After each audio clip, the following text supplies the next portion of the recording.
ಸಂಕ್ರಾಂತಿ ಹಬ್ಬ ಸ್ಪೆಷಲ್ ಆಗಿ first time ನಮ್ಮ ಮಗುನ ನಾನು ವಿಡಿಯೋದಲ್ಲಿ ತೋರಿಸ್ತಾ ಇದ್ದೀನಿ.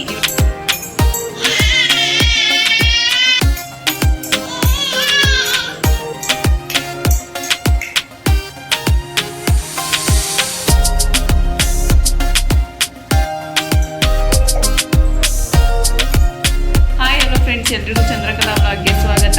ಎಲ್ರಿಗೂ ಸಂಕ್ರಾಂತಿ ಹಬ್ಬದ ಶುಭಾಶಯಗಳು. ನಾನು ಇವತ್ತಿಂದ ವಿಡಿಯೋ ಸ್ಟಾರ್ಟ್ ಮಾಡ್ತಾ ಇದ್ದೀನಿ. ಮತ್ತೆ ಅದೇ ವಿಡಿಯೋನ ಹಳೆ ವಿಡಿಯೋಗಳ ಜೊತೆ ಈ ವಿಡಿಯೋನ ಸೇರಿಸಿ ಕಂಟಿನ್ಯೂ ಮಾಡಬೇಕು ಅಂತ ಇದ್ದೀನಿ. ಇವತ್ತು ಸಿಂಪಲ್ ಆಗಿ ನಮ್ಮ ಮನೆಯಲ್ಲಿ ಸಂಕ್ರಾಂತಿ ಹಬ್ಬ ಪೂಜೆ ಮಾಡಿದ್ದೀನಿ. ಬನ್ನಿ ಹೇಗಿದೆ ಅಂತ ತೋರಿಸ್ತೀನಿ. ನೀವು ನೋಡ್ತಾ ಇರ್ಬೋದು, ಬೆಳಗ್ಗೆ ಬೇಗನೆ ಎದ್ದು ಬಾಗಿಲೆಲ್ಲ ಒರೆಸಿ ರಂಗೋಲಿ ಹಾಕಿ ಹಾಗೆ ದೇವ್ರ ಪೂಜೆಯನ್ನು ಮಾಡಿ ದೇವರು ಬಂದ್ಬಿಟ್ಟು ಸಿಹಿ ಪೊಂಗಲ್ಲು, ಖಾರ ಪೊಂಗಲ್ಲು, ಹಾಗೆ ಕಡಲೆಕಾಯಿ, ಅವರೆಕಾಯಿ, ಗೆಣಸನ್ನ ಬೇಯಿಸಿಟ್ಟಿದ್ದೀನಿ. ಮತ್ತು ಸಿಂಪಲಾಗಿ ಪೂಜೆ ಮಾಡ್ಕೊಂಡಿದ್ದೀನಿ ಮನೆಯಲ್ಲಿ.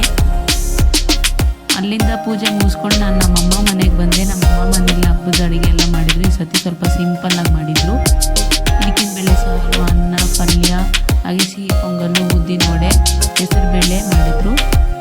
ರಸ, ಅನ್ನ ಎಲ್ಲ ಮಾಡಿಕ್ಕಿದ್ರು, ತಿಂದ್ವಿ. ತಿಂದ್ಬಿಟ್ಟು ಸ್ವಲ್ಪ ಹೊತ್ತು ಹಾಗೆ ಆಟ ಆಡ್ಕೊಂಡಿದ್ವಿ, ಮಾತಾಡ್ಕೊಂಡು ಎಲ್ಲರ ಜೊತೆನೂ. ನೀವು ನೋಡ್ತಾ ಇರ್ಬೋದು, ನಮ್ಮ ಮಗ ತುಂಬಾ ತೀಟೆ ಆಗಿಬಿಟ್ಟಿದ್ದಾನೆ. ಅಕ್ಕಿಯಲ್ಲೆಲ್ಲ ಆಟ ಆಡ್ಕೊಂಡಿದ್ದಾನೆ. ಇದಿಷ್ಟು ಇವತ್ತಿನ ನನ್ನ ಮಿನಿ ವ್ಲಾಗ್ಸ್ ವಿಡಿಯೋ. ಈ ವಿಡಿಯೋ ನಿಮಗೆ ಇಷ್ಟ ಆಗಿದ್ದರೆ ಲೈಕ್ ಮಾಡಿ, ಶೇರ್ ಮಾಡಿ, ಸಬ್ಸ್ಕ್ರೈಬ್ ಮಾಡಿ. ಹಾಗೆ ಇನ್ನಷ್ಟು ಹೊಸ ವಿಡಿಯೋ ಅಪ್ಲೋಡ್ ಮಾಡ್ತಾ ಇರ್ತೀನಿ. ನನ್ನ ಮಗನದು ವಿಡಿಯೋಗಳು ಏನೇನಿರುತ್ತೆ ಎಲ್ಲ ಅಪ್ಲೋಡ್ ಮಾಡ್ತೀನಿ. ದಯವಿಟ್ಟು ನನ್ನ ವಿಡಿಯೋ ಸಪೋರ್ಟ್ ಮಾಡಿ. ಹಾಗೆ ನಿಮ್ಮ ಫ್ರೆಂಡ್ಸು, ಫ್ಯಾಮಿಲಿ ಜೊತೆ ಎಲ್ಲ ಶೇರ್ ಮಾಡಿ ಅಂತ ಕೇಳ್ಕೊತೀನಿ. ಈ ವಿಡಿಯೋ ನೋಡಿದ್ದಕ್ಕಾಗಿ ಎಲ್ಲರಿಗೂ ಧನ್ಯವಾದಗಳು.